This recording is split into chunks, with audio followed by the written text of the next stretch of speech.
Yeah, Yes, thank you. Thank you. So, welcome to Teatalks Tuesday once again. And since we are finding it difficult for the past two, I think last time also and this time also, maybe next time we'll correct it. We're not able to connect to the Facebook, so we are going to do this in the Zoom, and then we'll post it in the Facebook. After we finish, we record it, and then we post it in the. So I welcome all the participants here once again, and over to Sandhya for introduction of today's speaker. She is Archana, a very dynamic and beautiful nutritionist working in Starlight. And about her, Sandhya will give you the introduction. Yeah, over to yes. Sandhya. Thank you, and good evening, all, and thank you for joining. I take a big pride for welcoming my own friend. I know her since I started my career with her. My first Apollo experience with her, my first day of my clinical, what do you say, journey. So Apollo Archana, she's a senior nutrition consultant at Starlight Hospital, Hyderabad, and her chief attributes are she has a career spanning for over 13 years now, and she's fluency in multiple languages, strong communication skills, and hands-on experience on working on various platforms, and have presented papers and other accolades on different platforms. And she has worked as a consultant in reputed hospitals. Her work profile includes weight loss, weight gain, diabetes management, and other clinical structures. She has given many corporate talks and presented papers. I request others to please kindly You mute have yourself. to mute someone. Yeah. Yeah. So she has given many corporate talks and presented papers and posters at various platforms. So this is a brief run about Archana. Still, there's a long, but to cut down short, I've just highlighted the keynotes to this. Thank you, ma'am. Welcome, Archana. Thank you so much, Janaki ma'am and Sandhya. Yes, I think we both started our journeys together. I think spanning a few months, I think. And I can't thank Janaki ma'am enough for providing so many platforms to all the budding and working nutritionists. And this is my first, like, kind of a live or a recording that's going on FB, and I couldn't have got a better platform than this, which is shared by all my colleagues and my fraternity people. So I'm very happy presenting this here.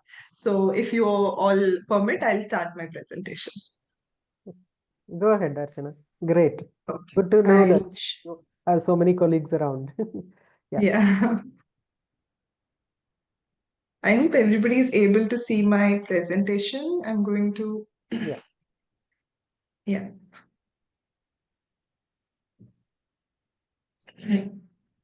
So basically, this entire series is based on functional nutrition, and as you would have seen that every month a speaker is picking up a topic or a food group or a food item to say, which is a part of a functional nutrition series and which helps in curbing various disorders, deficiencies, any kind of issues that we have with our health and nutrition.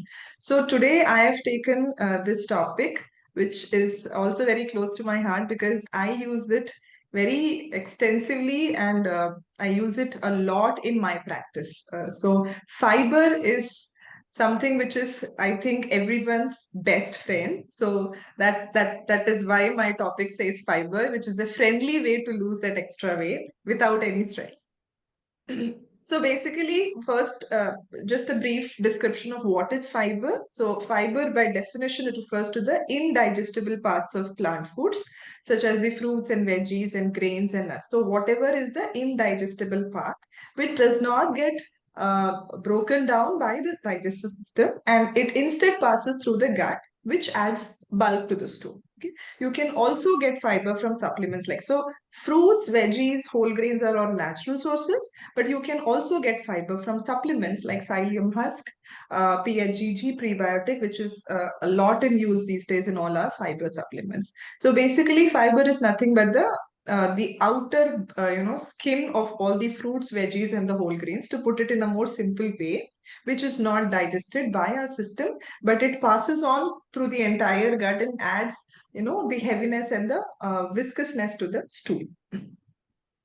What are the types of fibers? So, as the name suggests, all three are very depictable. So, soluble fiber is something which dissolves in water. Insoluble fiber does not dissolve in water, it rather absorbs the water. And this is the fiber that adds bulk to the stool. So, this is the one that helps in easy bowel movement. Soluble fiber has its own benefits. And virtually speaking, all plant foods contain soluble and insoluble, to say so, because we do know that there are specific sources. But if you say virtually, all plants contain both types of fiber. Why is fiber considered a functional food? So there are so many reasons that fiber is considered a functional food, and I have listed few of them. First and foremost, it feeds the gut bacteria and it adds bulk to the stool. So we are able to do our daily bowel movements and evacuate our fecus and our stool because of the fiber that we eat. Secondly, it promotes satiety and it helps in weight management. This is the point that we are going to discuss further. It helps lower bad cholesterol, so it also has cardiovascular benefits because it absorbs the extra fat and the sugar, and it has that property. It regulates blood sugar because when you eat it, you have a lot of satiety and you feel full, and when you combine it with carbs and other protein sources, you can achieve a good sugar control, a good glycemic control. Newer studies, recent advanced studies, are also showing protection against colon cancer. So that is another thing which is being studied overall, and even on patients who are in the initial stages are being given a lot of fiber supplements, and it is being studied how beneficial it is for them. What are the requirements? So 25 to 35 grams. For women, it is around 25 to 28. For men, it is around 35 to 38 grams per day. But there are pros and cons for everything. So whatever you are increasing, it has to be gradually increased. And it is the same with fiber. So if you increase the fiber content, it has to be increased slowly. And the sources should be all a mix of food. So it should be some little from fruits, little from vegetables, little from whole grains, from pulses, from nuts, from seeds. So all types of food should be included, and recommendations vary in terms of different types of it varies from person to person. And also, if you have some underlying issue, if you have any kind of gut issue, if you have constipation, you will require a little more. If you're having diarrhea, you may require a little rest. So that kind of thing also is there, that it varies from person to person. But whenever you're increasing fiber, so 25 to 35 grams of fiber is actually a little impossible to achieve on a daily basis.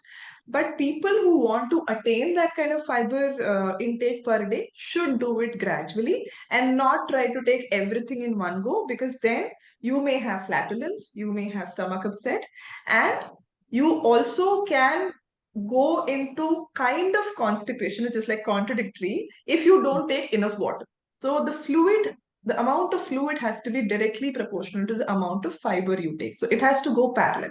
Otherwise, you may end up even feeling constipated. So make sure you drink enough fluids throughout the day so that the fiber can actually work and give that viscosity to the bowel. So the point that we're going to discuss today is fiber, the importance of fiber in weight loss. So it has been estimated that over 1.5 billion adults are obese or overweight worldwide, and it has significant association with morbidity, type 2 diabetes, cardiovascular diseases, osteoarthritis, some cancer. So obesity, you can say it itself is a medical issue. It is not just a comorbidity, or it's not just a lifestyle disorder, to say so. It's now become a medical issue. So lifestyle or the weight management, it remains the first line of intervention for any kind of obesity treatment or a weight loss treatment, and it is based on energy restriction. So when there is a weight loss kind of diet, it is based on energy restriction, increased energy output. So the output has to be more than the input, and behavioral changes. So behavioral changes are nothing but the lifestyle changes that we all focus upon as nutritionists. So functional foods have been explored a lot as a tool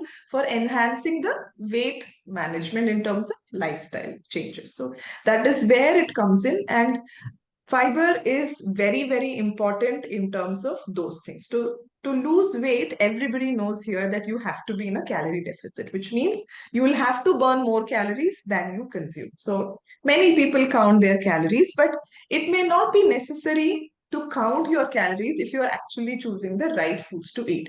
And nowadays, I can see with a lot of advancement in in social media and influencing, and I think people are coming to terms with their relationship with food. And I think that negativity with, with this, which is attached to food in terms of weight loss, has come down a bit. People are kind of accepting their body types, accepting that they have to eat or less or create a calorie deficit to lose weight, which was not there initially when we started as consultants, because everybody used to think, okay, there are more ways to lose weight. We don't have to cut down food. Okay, maybe we can exercise and lose weight, but not cut down food. But there has to be overall a calorie deficit, even if you're exercising, to make sure that you're losing weight. And if your food choices are right throughout, you can actually explore all food types, eat everything, and still lose weight. So basically, removing a certain kind of food or removing a category of food should be short term and not long term.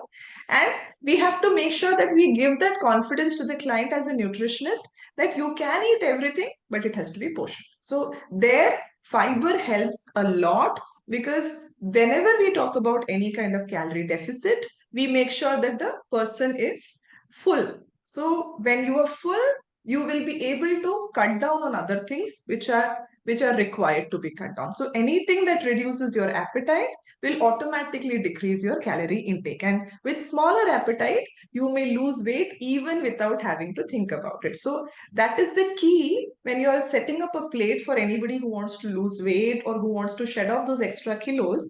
You have to make sure that the setting of the plate is correct and there is lot of fiber on that plate, so that they feel full. And I've seen many people telling their clients to eat that fiber first. And that is done because when you eat that fiber first, you feel full. And then there is less space in the stomach to eat the next part of the food. So this is where fiber comes in. The more viscous the fiber, the better it is in reducing the appetite and food intake. Innumerable studies, and I mean there are a lot of studies. When I was searching, there was so much, in different kinds of publications and different kinds of websites were giving so many studies which relate dietary fiber to either obesity related chronic diseases, or to losing weight as such, or in terms of helping in lifestyle disorders like cardiovascular diseases or diabetes. So there are so many studies being done all over the world, including dietary fiber. It could be natural, it could be supplement. So there are two aspects into this also. There are so many studies being done, including both or using a single of each, where people are getting a lot of good results, and that's why they're publishing it. And I think as nutritionists, we should be updated and we should keep ourselves updated into these things, because there are different sources of fibers that are coming in market. So the latest being the guar gum, which people are using a lot in the supplements, and that's actually helping people in terms of sugar control and in terms of getting relief from constipation. So there are so many advancements happening, but it's only a matter of being updated.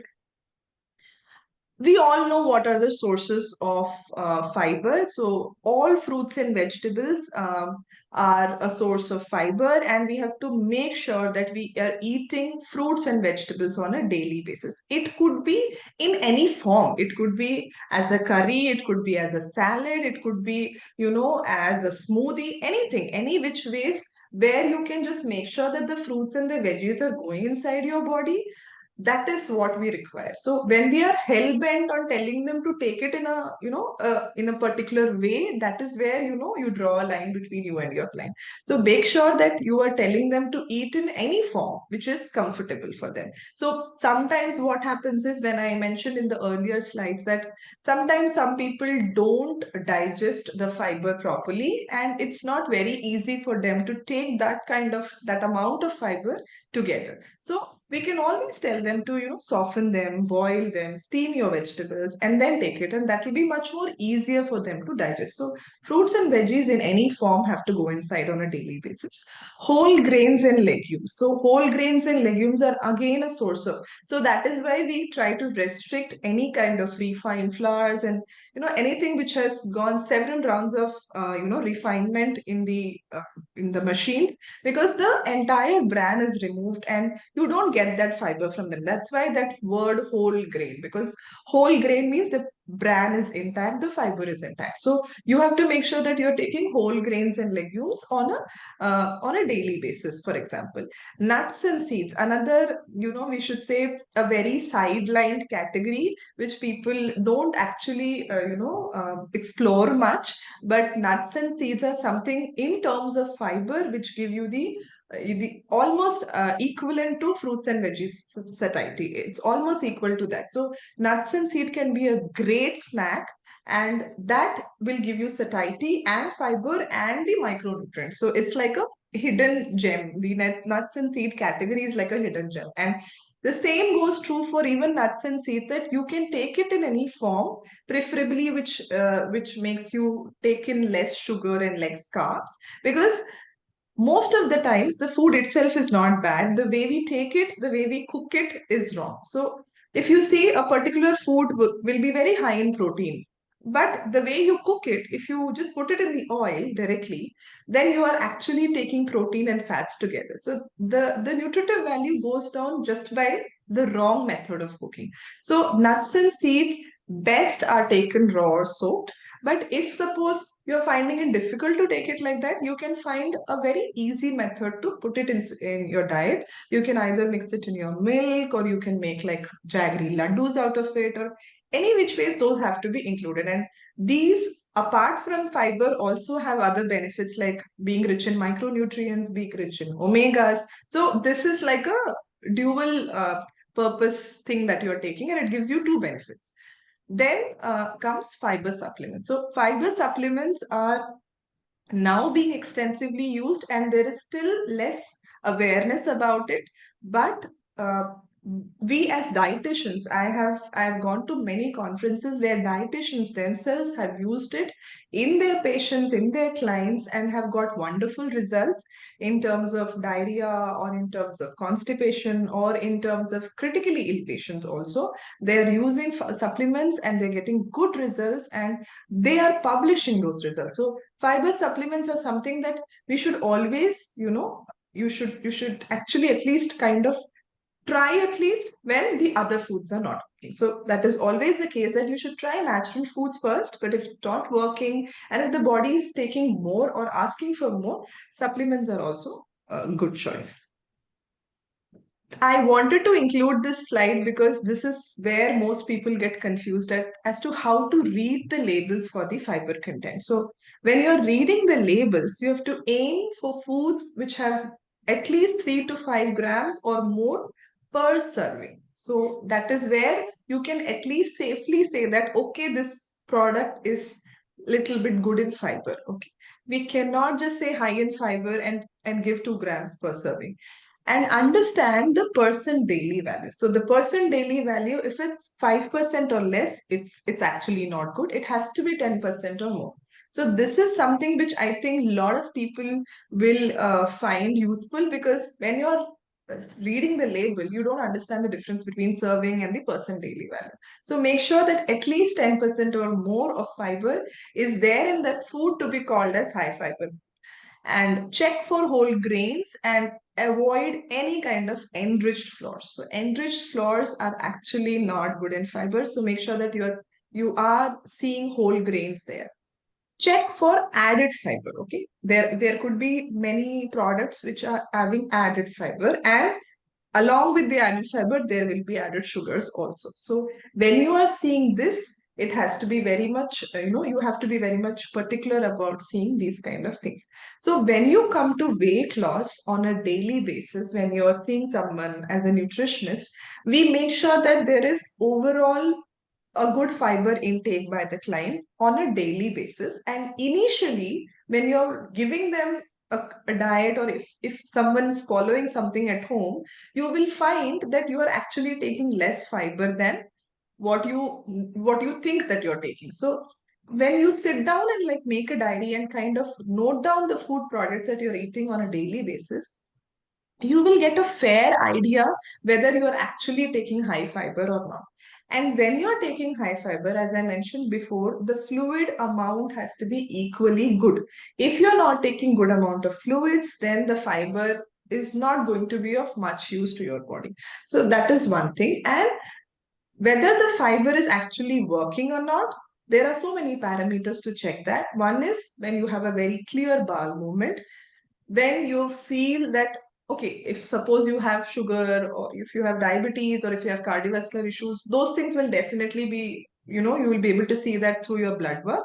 But otherwise, when you see a lot of belching, bloating and things like that happening, then that's a signal that there is something wrong with the fiber that you're taking. So basically that is where the type of fiber comes. So try to take more of soluble fiber if you want to take health benefits. Like, for example, if you want sugar control, if you want cardiovascular diseases help, anything like that, try to take more of soluble fiber.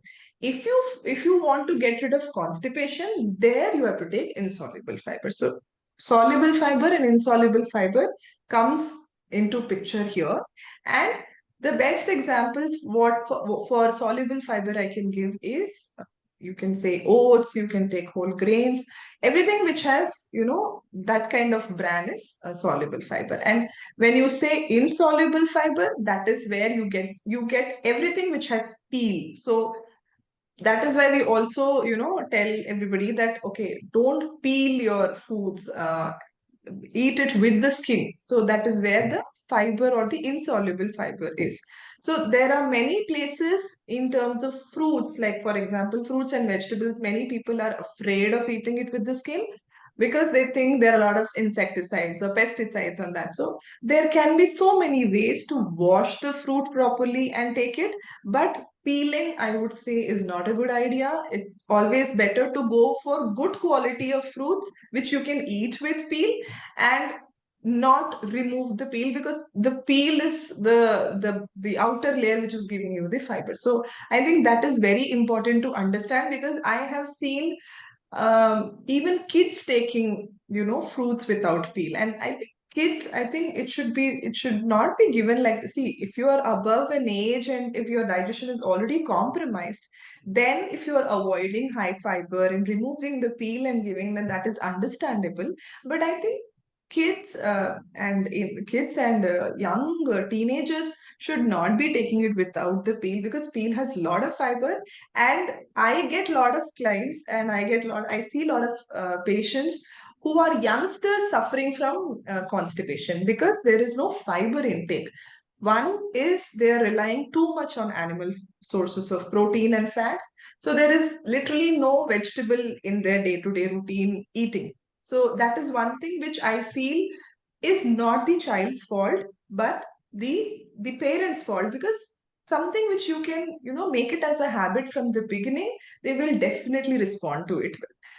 You are responding to them when they have become a teenager, when they've already made their choices. And that is not a correct place or a point in their growing age to actually put a cut. You have to do that from the beginning. And when you start giving them fiber from the beginning, it's always good for them in terms of clearing their bowel, because many kids come with this issue that they are not able to evacuate on a daily basis. So they pass motions once in 2 to 3 days, which the parent kind of takes it as normal, but it's actually not normal. And when you sit down and ask for their recall, we understand that there is no fiber content. So that is one thing. And the second important and the most prominent thing is not drinking enough water.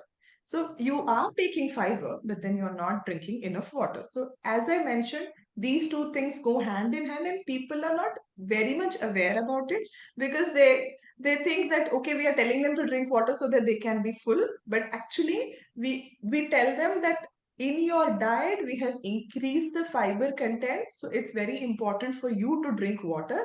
Otherwise you will feel little flatulence and little belching and bloating, because generally for weight loss, whoever prescribes a diet, it's always most of the times very high in fiber and protein. So it's very, very important that people, whoever is trying weight loss and whoever is being given a weight loss diet program, make sure that you are actually focusing on fiber, because fiber is, as I said in the beginning, it's your best friend to lose weight and feel full and not have those cravings.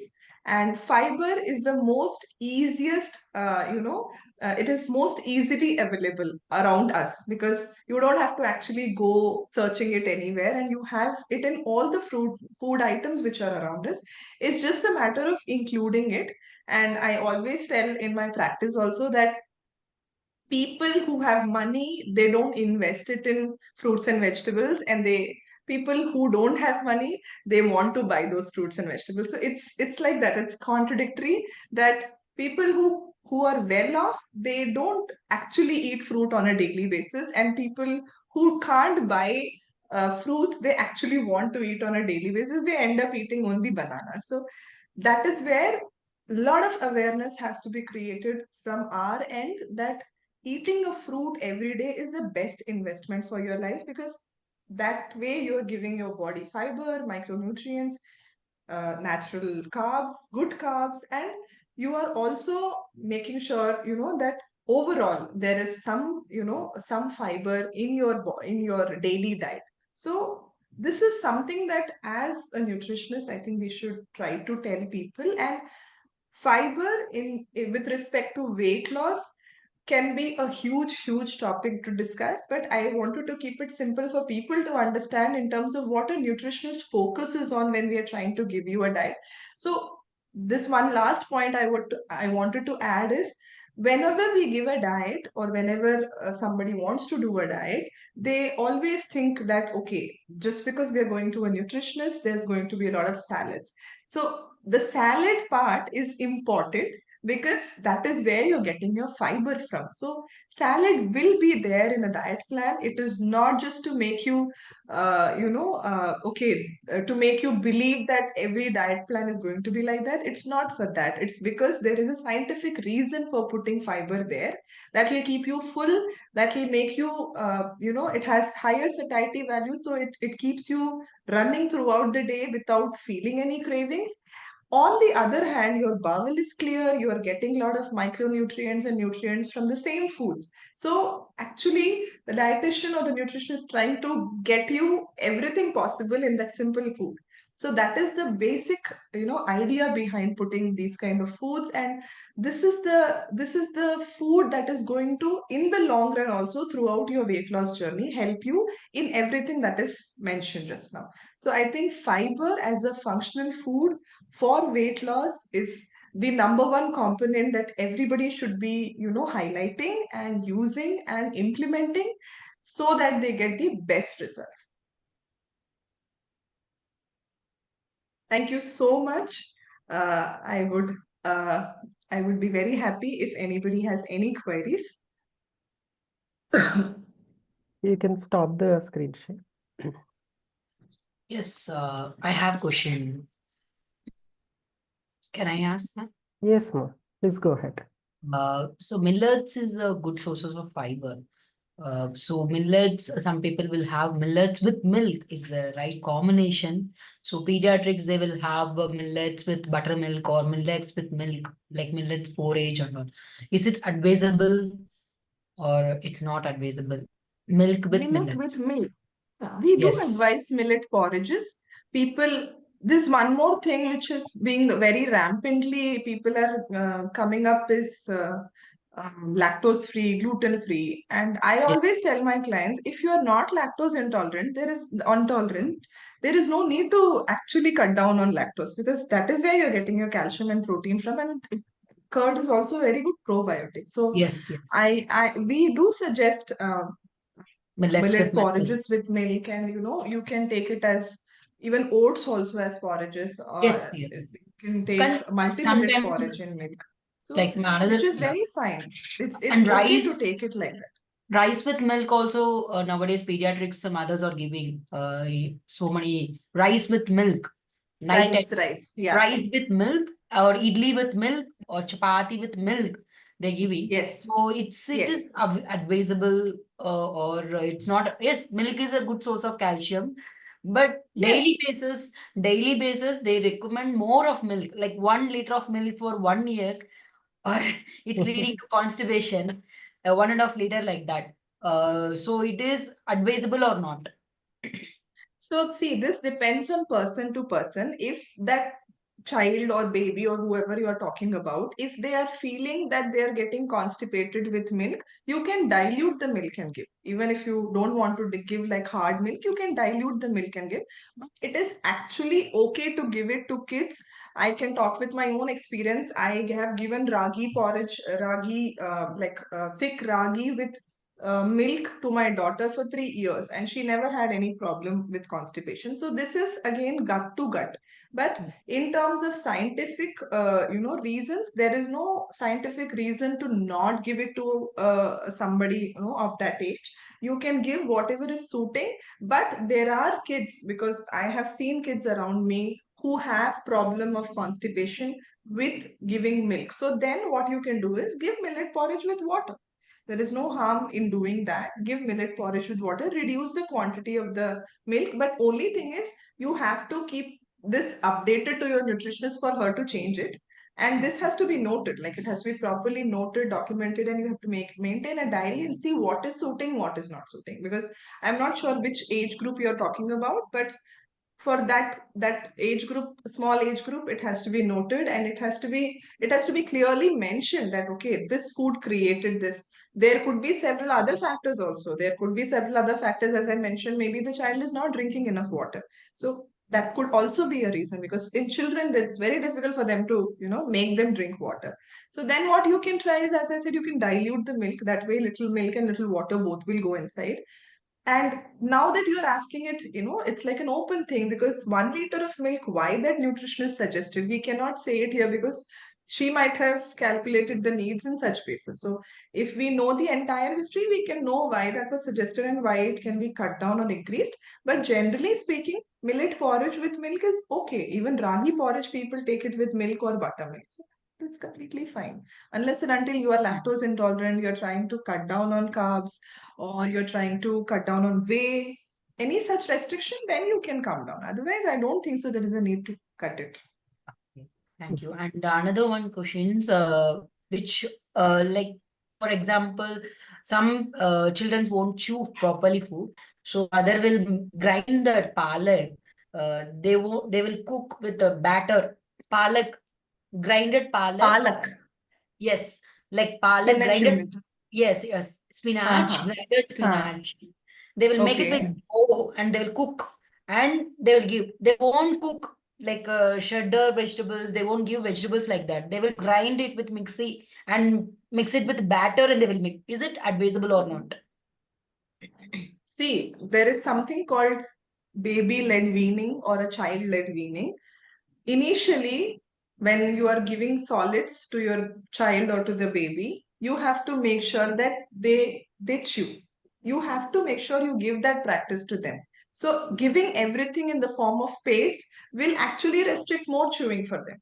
So if you're giving it in an easy way, it is not going to actually stimulate them to chew food. So it's always better to give soft but chewy foods, and make sure that they are soft enough for them, because their teeth are also not very strong. So we want to take a middle line, that they should not hate that food also, but they should be able to chew that food also. So make it in that consistency and that softness level, that at least they can chew it with their teeth, and they can actually swallow it also. So giving that from the first instance is not correct, and that is true for even giving fruits, because uh, I have seen many parents come to me and say that my child is not eating fruit. You cannot give up on the child so easily. You have to be consistent with the child, is what I always say, because I have done that with my own child. If for 10 days the fruit came back like that, I kept giving it the 11th day, 12th day, till 15th day, 20th day, 30th day. But at some point, she will start eating, right? Correct. There are very few children who will say complete no to that. Only thing is, you cannot be giving them the same thing. Like, suppose the child is refusing apple, you cannot be keeping apple every day. You have to find out some sources which will be good in fiber and replace it with that. So there you are restricting yourself when you're giving one single fruit. You can try different fruits. So if we ask likes and dislikes to a person, and out of the blue if they say I don't like papaya or I don't like apple, which is very fine, because you can have your likes and dislikes. Only thing is, you as a parent should know, if not this, then what? Because you can give an alternate. And as you mentioned, giving pureed food from the beginning itself is not good. But if you want to handhold the baby and slowly introduce and then give initially and then slowly introduce, it is fine. But as you mentioned, there are many parents who like just grind it and give, and they don't want the child to feel it, which is Yes. wrong. I think there little bit, I think they should have some clarity and perspective as to first start with little soft foods and then slowly. Right now, see, once a child is big enough, then if you want to like paste it and add it to the parathas or to the batter of dosa or anything, that's fine. But it should not be such that the child has not experienced it. Thank you. Thank you so much. Thank You you. can give your name, whoever asked the question. Ma'am, myself Aishwarya from Okay. Kura Hospital, Madinaguda branch. Okay. Good to see you. Thank you, doctor. Hi, Janki Garu, how are you? I'm fine. Hamani, how are you? Yeah, I'm good, Andy. And So, this hi, topic is your Archana. topic. Hi, and this is quite my Hi, topic. ma'am. That is, Hi. hi, Archana. It was really a great informative session. It was. Thank you, Uh, ma'am. You it, all are so it, seniors. It's like I feel like I'm just giving added information. That's it. no, this fiber topic is universal. So for Yeah. every dietitian, Yeah. like it is a part of the game. Yes. So I just wanted to give a few inputs, Asna. Like Yes. one point I would like to mention is like fiber supplement or fiber intake increases. It absorbs unwanted water in the body, right? So whoever are having water retention in the body, like usually for obese people, for hormonal imbalances, and usually for kidney disorders, like whoever are having edema or water retention in the body, fiber really helps them a lot with unwanted intracellular water absorption. That is one point I think it's missing in this session, I guess. So, Yes, uh, yes, and one more definitely. thing, there is a myth or it's a fact, I don't know. So with lot of fiber supplementation, like the minerals are getting absorbed by this fiber and it will get eliminated from the body. Is it a myth or a fact? I just wanted to know. Because Yeah. usually, So, as you said, people won't be liking salads in their diet plan. So yeah. definitely, nutritionists, we would be end up giving them with Yes. isabgol or some fiber supplement, Yes. right? So for the patients or clients, whoever are having more weight loss requirement, maybe 30, 20, 20, 30 kgs, so they may need to take this supplementation for years together. So if they started taking this for a longer period of time, will there be any effect of their nutrient absorption or elimination of the already existing nutrients in the body? So here at Starlight, we always get all the blood work done time to time. I have not seen in my practice with the amount of fiber that we are giving to the clients any such thing. And in terms of scientific, scientific studies also, I think only phytates are the only thing where we have studied that they kind of restrict the absorption of the nutrients. So phytates in terms of, taking fiber and whole cereals and pulses, that is the only thing that we have studied, and still there is a lot of clarity which is required. But I don't think so if you take more fiber for a longer period of time. But what is more? That more has to be defined. So you cannot be taking excessive quantities which your body cannot take in.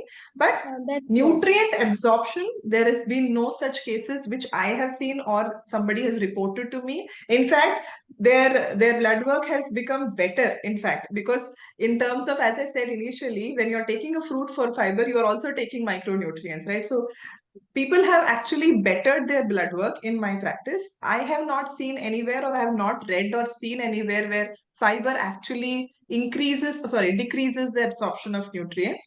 Phytates is the only thing that we say, and for that we ask people to soak and things like that.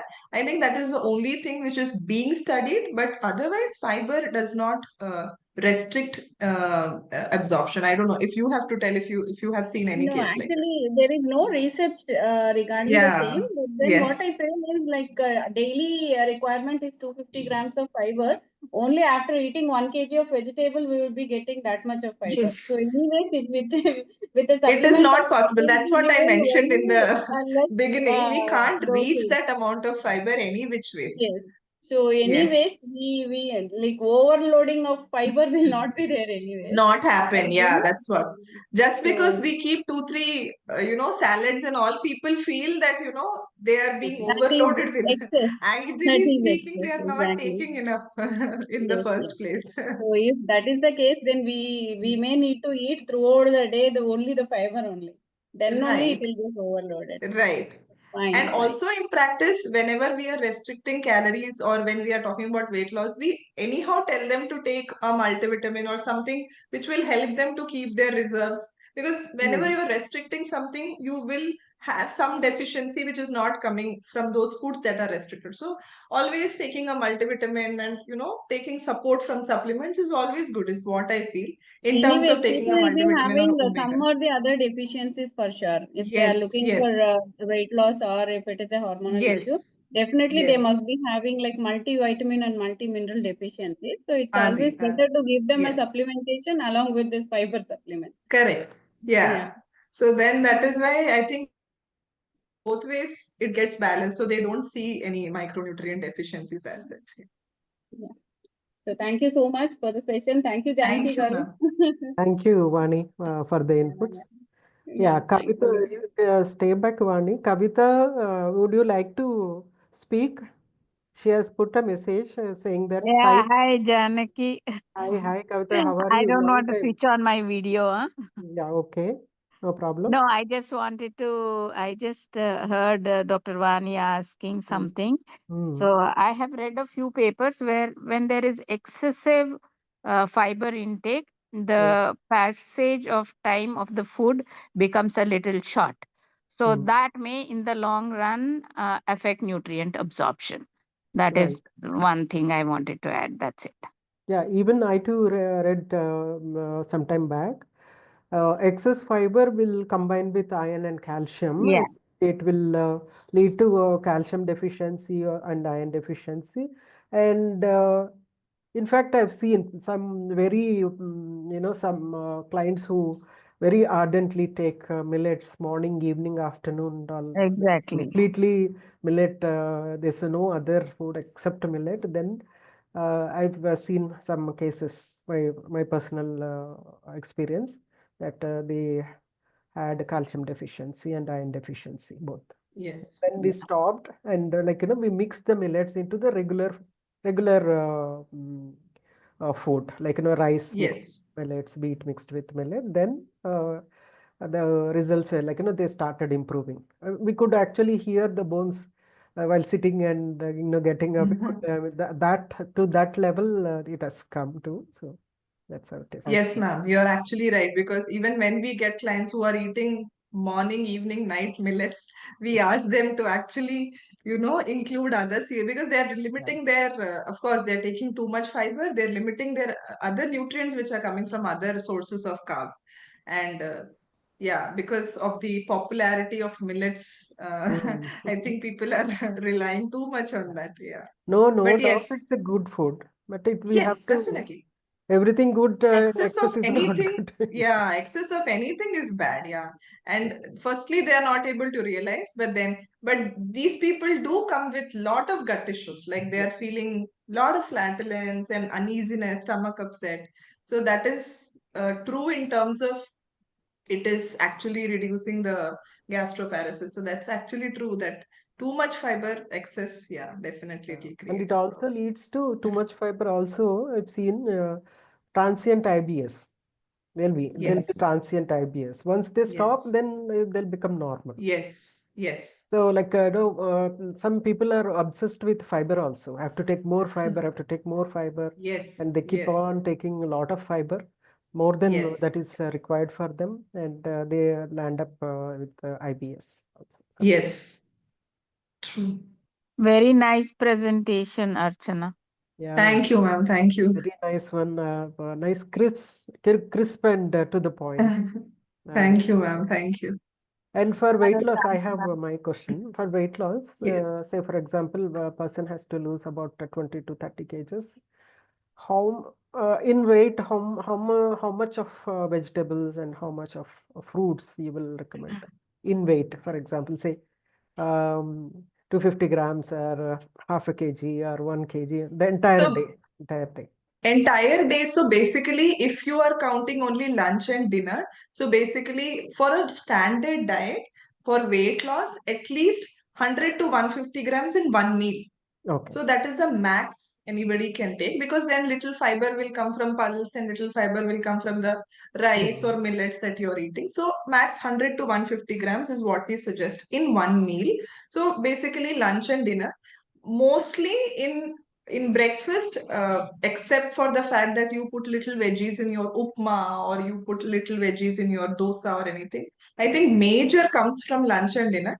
So if you say 100 around 200 to 250 grams is what someone can take comfortably. Mm. And that 150 grams also we can divide in terms of taking 100 grams from a curry and 50 grams from a raw salad. So that Mm. is convenient and comfortable, and that is something which people can digest. So Oh, it's not excess. So I think acceptable that too. is what. And then some on few days when we are going very low carb, or we are kind of giving them something on a particular day where we are giving them high protein, high fiber, you can maybe as well increase 50 to 100 grams more that day, because you want them to feel full on that day. You are not giving carbs. So that is where you can do your permutation and combinations. But I think in my practice, this is a safe limit that people can actually digest. More than this, definitely they come back with gut issues like stomach Mm. pain and heaviness and things like that. Yeah. Gauri raised her hand. Hello, ma'am. Hi, Hi, Gauri. Archana. How are you, Hi, ma'am? Gauri. Good, good. So, small question when it comes to fiber. I just want to ask Archana, do you believe, like in your years of practice, so do you believe in gut cleanse? And how do you, so what is your take on fiber and gut cleanse? How do you suggest? What do you suggest? So definitely when you're talking about gut cleansing, that means you will have to go very low on fiber. So there you will have to give something which has low residue. So that will only help with the gut cleanse, because as another ma'am had mentioned before, that if you give fiber, then it will go and get stuck in the GI system. So there you will have to go low residue, and there you will have to give things which are more clearer and which are more, in terms of more nutrients and less fiber. So gut cleanse is definitely required when you have, actually, if it's not just for weight loss, actually you can do gut cleansing even on a on a normal person. It is applicable that whenever you have eaten a lot of outside food, or you've eaten a lot of heavy foods, and you feel heavy and you're not able to do your daily activities, you're feeling that kind of bloating situation, it is always good to do a gut cleanse, but people change the gut cleanse to a to a full-fledged diet, which is not correct, because then you are going to lose a lot of muscle and nutrients and things like that. But a gut cleanse for losing that heaviness and that extra calories where you have actually overeaten or binged, or you have gone on a trip where you have eaten or indulged, there I think a gut cleanse is good. And in in cases where where you feel that okay, there has been an alcohol abuse, or they have been taking a lot of tobacco and things like that, where you can actually gut cleanse. But basically in our practice we get people who've been eating lots and lots of outside food and lots of overeating, binging, and those kind of people, they really need a gut cleanse. And there are places where people do machine-led gut cleanses, but I think a natural gut cleanse is as effective as that. So I think it's all just about giving it in a proper way to the client where they can actually understand it better and implement it better. But I think gut cleanse is a good idea, but fiber has to be restricted.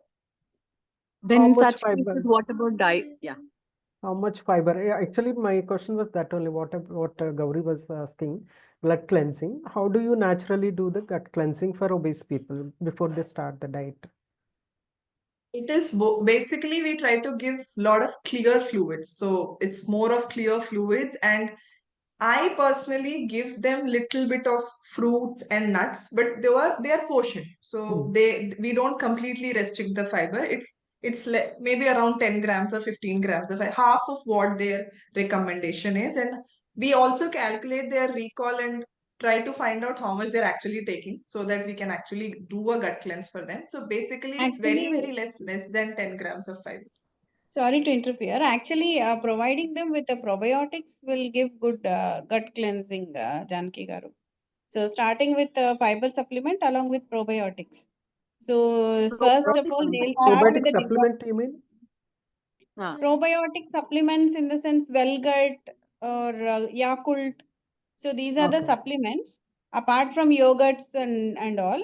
So these supplements, if they it's a course actually. So it should be a 1 month course of probiotic supplement post lunch for gut cleansing, so that their body also will get detoxified initially for further weight loss. So I think this is with the normal food. So Yakult and all is like given with normal food. But if you want like entire gut cleanse, then we are not giving food in such cases. So then we can go for like more clear fluids and things like that. With food, if you want like a gut cleanse, definitely you can give probiotics. But probiotics also usually we give empty stomach. So like we give it a gap after food for it to react properly. But yeah, I think Gauri was asking something in regarding my this. practice, I usually give probiotics post food.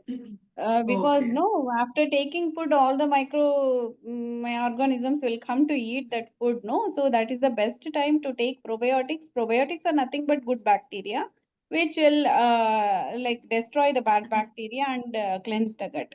So that is the actual practice.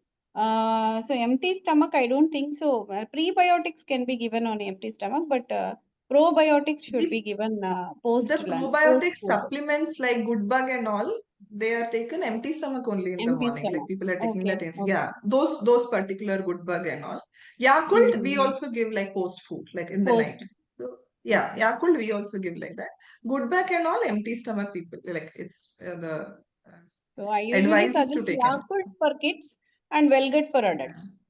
Yeah. Okay. Okay. Archana, I have Gauri, one question. yeah. In fact, two questions. Mine was Can I ask yeah, if the time permits? Please. Yeah. So Archana, it's that, most of the times in few clinical cases, the fiber is seen as a culprit. For example, IBS, the Crohn's and so what's your take on that, and why we antagonize exactly to the FODMAP in the IBS? And one more part is, what's your take or key notes on the emotional aspects of a client on the absorption of this fiber part? Okay, the first part is, as I mentioned in the presentation also, that there are cases where you will have to go up and down with respect to fiber, especially in terms of IBS, Crohn's, or any kind of, irritable bowel syndrome. So there we have to be very, very clear. So when we are seeing such clients, we make sure that they have a diary. We are making note of every food that they are taking, because for them, even a little too much can flare up issues. So there you have to make sure that you are actually keeping a note of all the fiber foods that they are taking. And Do you whenever advise them such, a food journal? yes, a food diary or a journal, as you say. So they have to be in constant touch with the nutritionist, and these kind of people should be under intense monitoring also, because where you are putting, where you are removing, everything is important. And that is where, you said in terms of IBS, Crohn and all, fiber is like a do or a die kind of a food item, where it can make or it can, break the situation. And the second part you asked was regarding FODMAP. What was the No, question? no, I no. don't. I mean, that was the extension question for the Yeah. IBS cases only. In FODMAP, we exactly antagonize the Yes. principle of the diet, right? Yes. So So that is as anyways ma'am was, understood with your earlier. yes, yes, as ma'am was mentioning, excess of anything is bad, Mm. excess or less of anything is bad. So for everything, if you see, excessive sugar leads to hyper, excessive, less sugar leads to hypo. The same is the case with fiber also. Excessive things can actually derail your gut, and then you'll have to take a route wherein you have to restrict it. And that is where we actually kind of, the FODMAP diet and all that comes into practice. But I feel even FODMAP is person to person. We cannot Yes, actually blindly or individualized. blank, yeah, you cannot blank and blindly give it to them saying, okay, I have got a lot of IBS clients who are okay with certain foods which are actually restricted in FODMAP. So when they are okay with such kinds of food and they've been taking it for such a long time, I don't see why it has to be restricted. Only if they are showing clear cut symptoms is where we need to restrict. So FODMAPs is something which you cannot, blank statement, Yes. as you say, you might This be was seeing in actually your practice. emphasized also Yes, by it's Dr. just Nageshwar Rao sir in his recent okay. clinic, which he exclusively Oh, started with the holistic clinic to find out the root cause. So he also okay. emphasized on this. The FODMAP Yeah. is now being declined, and they are reframing or reinclining Yes. the Yes. principles.